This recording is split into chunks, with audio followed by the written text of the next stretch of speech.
5 seconds to go.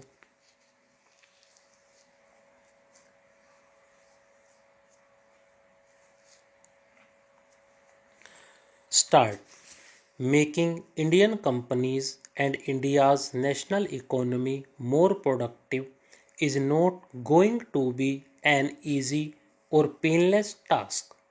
We must recognize here that capital is scarce and costly, and this is especially so in view of the current downturn in the national and global economy. Market conditions have become highly volatile, although we in India can say with some satisfaction that our economy has remained relatively immune to the crisis that has engulfed several countries in Southeast Asia and elsewhere. In this rapidly changing global scenario, better utilization of human resources and adoption of more efficient technologies and work practices become all the more important. This places major responsibilities on all of us, on policy makers in the government, management, trade unions, R&D institutions, media, and of course, each and every worker. In this context, the first thought I would like to put before my countrymen is that productivity enhancement must be given the priority in all sectors of the economy. The appeal I would like to make to every worker and every organization is work faster, work better, work for the nation.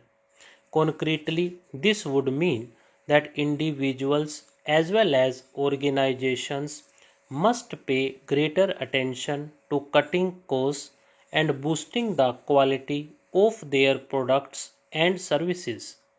Both individuals and organizations must give priority to better management of available assets before drawing up plans for new investment.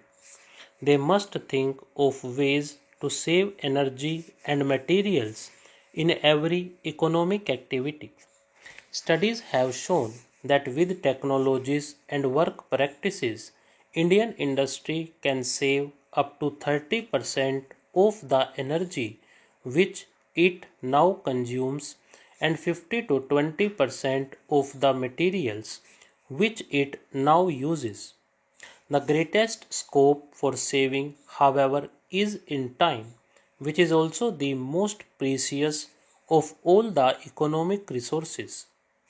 If a certain work can be completed in half the time that it otherwise takes, it not only satisfies the consumer but to that extent also doubles the rate of growth of the organization. I believe that there is a vast scope for both speeding and improving the work in every office or productive establishment in the country, especially in the government. I have a specific proposal to translate this potential into reality, which I would like to place before the nation. Let every organization in the country invite ideas and suggestions from its employees at all levels on how it can work faster and better. I call upon policy makers in the government, captains of industry and trade unions, and leaders of other concerned organizations to develop this concept further so that we can launch the National Work Improvement Campaign in an expeditious and effective manner. The cornerstone of the National Work Improvement Campaign will have to be an emphasis on teamwork. Excellence in work is rarely the result of individual excellence. Rather, it is the cumulative outcome of the proper management of team talent.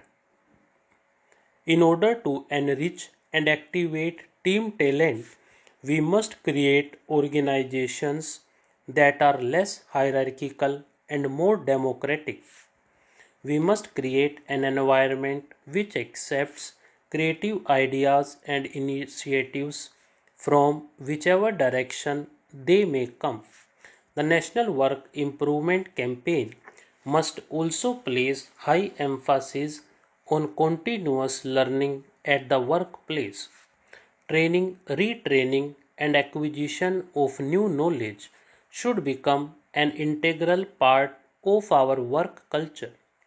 Let each and every economic organization in the country become a learning organization, and let India itself become a learning nation. Our efforts to create a new national work culture will bear the desired fruit only if it is rooted in the age old concept of seva. Work becomes more than a job indeed. Work becomes workshop only when it is done with the attitude of Samaj Seva and Rashtra Seva. Once again, I congratulate the Shram Award winners and their managements and express the hope that they will continue to display the qualities that have won them this prestigious national honor. Before concluding, let me reiterate my appeal to all my countrymen.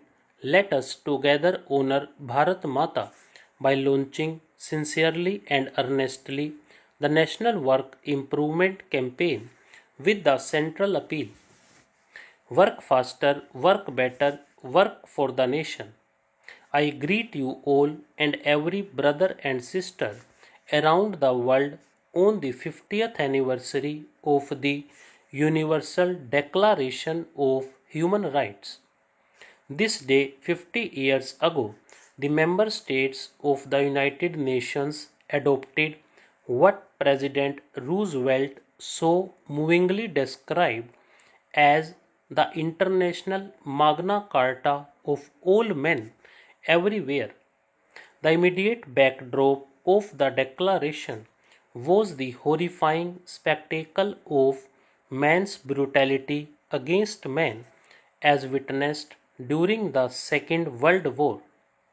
During those bleak years of this century, an individual's inalienable right to dignity and liberty were brutally trampled upon.